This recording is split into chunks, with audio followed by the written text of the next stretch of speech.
passion de l'aviation, ça c'est clair depuis de nombreuses années. Et c'est vrai que c'est mon père qui était pilote privé qui m'a donné cette passion en m'amenant en avion quand j'étais gamin, j'avais 3-4 ans. Le mercredi, si j'étais sage, j'avais le droit à un petit tour d'avion à Belle-Île, là où on habitait à l'époque. Je suis né à Belle-Île parce que mes parents, dans les années 50, se sont installés là-bas comme pâtissiers. Eux, ils étaient originaires du nord de la Bretagne, mais donc ils ont découvert Belle-Île et ses beaux paysages. Ils se sont installés là-bas et de fait, je suis né là-bas avec mon frère et ma sœur. Et on a passé toute notre enfance là-bas. Donc je suis arrivé à Vincennes à 18 ans avec un CAP de pâtissier dans la poche et puis je suis venu chercher du boulot quoi, à Paris. J'ai toujours été quelqu'un d'un petit peu attiré par tout ce qui était créatif. Donc l'image c'est venu comme ça naturellement, on ne sait pas trop. Bon, j'ai eu un premier appareil photo, j'ai commencé à faire de la photo et puis voilà, je me suis pris aussi un peu de passion pour ça et puis la passion a accéléré quand je suis rentré au club photo de Vincennes en 2002. Et puis là, je me suis aussi investi dans l'activité du club photo, donc tout ça mélangé fait que mon activité a grossi. Et puis parallèlement à ça, entre-temps, j'avais arrêté la pâtisserie. Et comme j'étais passionné de l'image, j'ai commencé à faire une formation de cadreur et monteur. Et depuis donc près d'une vingtaine d'années, maintenant, je travaille à la télé comme caméraman spécialisé sur les grues. À un moment, je me suis intéressé aussi à une activité naissante il y a 8 ans qui était le drone. Donc je faisais aussi, avec ma passion de l'aviation, je faisais déjà depuis des années aussi du modélisme, de l'aéromodélisme. Donc le drone, j'ai glissé dessus comme ça.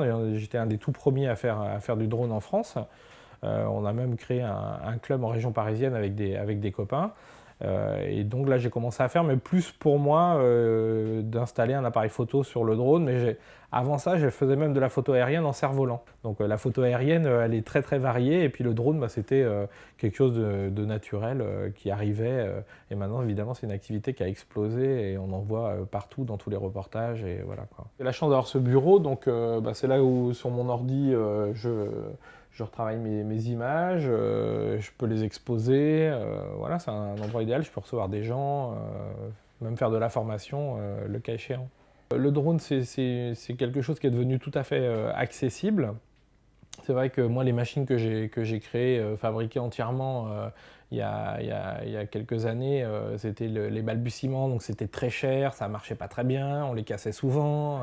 Mais maintenant, avec un budget quand même limité, avec 1000 €, vous avez un drone avec une caméra 4K hyper stabilisée, vous pouvez faire des images fantastiques. Avec Internet, ils sont quand même aperçus que beaucoup de gens faisaient un peu tout et n'importe quoi avec les drones et que la sécurité des gens, des personnes et des aéronefs pouvait être mise en péril. Donc, une réglementation a été mise en place. Aujourd'hui, en tant que particulier, on peut voler simplement, on ne demande pas grand-chose, mais les règles élémentaires de sécurité, ne pas survoler de personnes ni d'animaux, ne pas voler en ville, respecter la vie privée des gens, enfin ce genre de choses, le bon sens. Maintenant, si on veut avoir une activité professionnelle avec le drone, ça se complique un petit peu. Ça reste quand même accessible, mais la réglementation est plus stricte. Il faut avoir un manuel d'application particulier pour chacun des aéronefs, dire qui sont les pilotes, déclarer évidemment son activité. Sur Internet, on peut donc se référer pour la photo, évidemment aussi le site de la Fédération française de photographie, qui est aussi une référence où on peut trouver sur ce site tous les clubs de France, les clubs les plus proches de chez vous. Pour la partie drone, on peut aller voir les images des sociétés professionnelles. Je pense par exemple à Skydrone, qui est aussi un revendeur d'ailleurs de drones, ou Altigator qui vend du matériel. Merci VincentTV.fr pour cette petite interview sympathique. J'espère que je vais avoir donné de la passion et de l'envie aux gens à travers mes propres passions.